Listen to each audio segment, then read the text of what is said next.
Welcome back students to your social studies class. Today we are going to learn one more new chapter, which is freedom of India. Okay, so before starting the chapter, let us first know what are the topic that we will cover in this chapter. Beginning of nationalism, formation of the Indian National Congress, Gandhi and the measures adopted by him. Okay, so now let's start. Leaders of the Congress. The sessions of the INC means Indian National Congress, okay, it's a short form, were held every year. Some of the Congress presidents who presided over the meetings of the INC were eminent people like Dadabhai Naoroji, Gopal Krishna Gokhale and S.N. Banerjee. Okay, so these are some of the well-known persons who presided over the meeting of the INC, that is Indian National Congress. Badruddin Debji and Firoz Shah Mehta were other prominent leaders of Congress at that time. These are some more prominent leaders. These leaders had a moderate outlook, means they believed that reforms would take place gradually and that the British sense of justice would prevail, means dominate. Okay, means it will be dominate gradually. The INC also demanded policies that were beneficial for Indians, means they support the Indians, providing jobs to the Indian in the British Indian government and made sure that Indians enjoyed better living conditions. But however, the peaceful approach of these leaders failed. Why? Because the British were not willing to pay any heed to them, means they did not pay any attention to them. They kept exploiting the Indian people. This brought forth a new group of leaders in the Congress leader, such as Bal Gangadhar Tilak, Bipin Chandra Pal and Lala Lajpat Rai, who felt the need to involve the common people of India in the freedom struggle.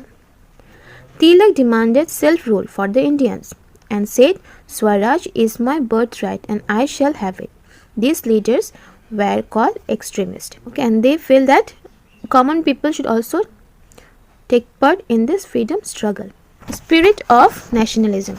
Partition of Bengal. The feeling of nationalism was strengthening in India.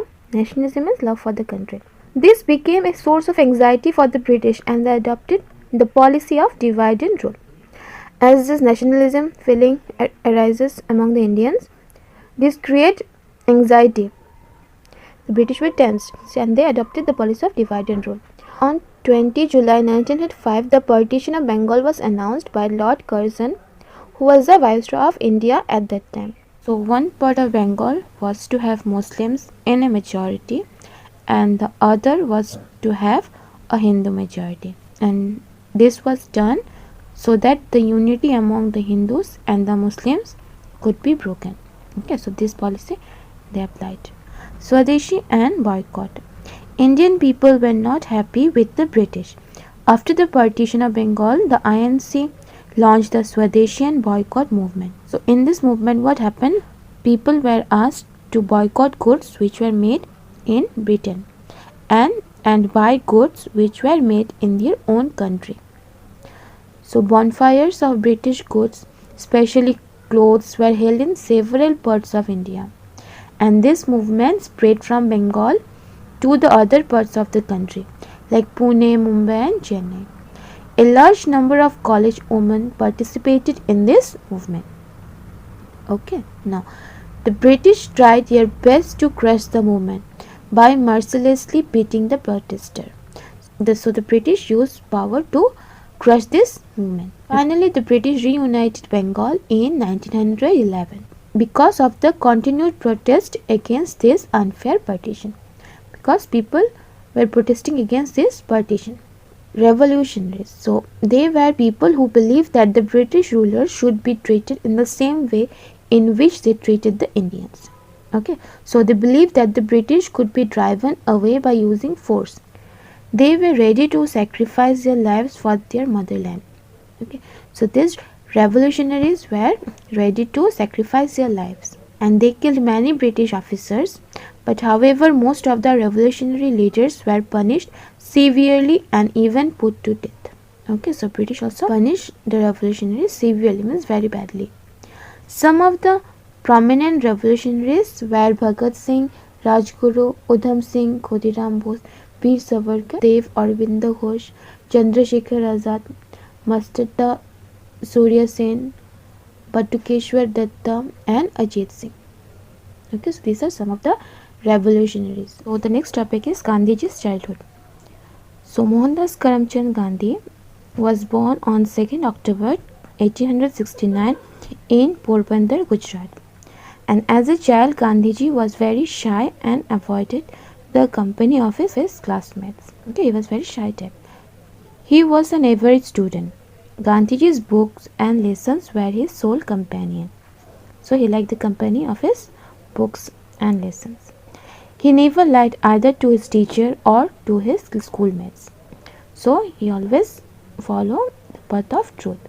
Gandhiji was deeply inspired by the stories of Shravan and Raja Harishchandra. Okay, so these are the stories which inspired him. When Gandhiji was in the high school, Mr. Gills, the education inspector, had come for an inspection during the exams, and he asked the students to write 5 words as a spelling exercise. One of the words was kettle, and Gandhiji had misspelled it. His teacher prompted Gandhiji to copy the spelling from his neighbor's slate.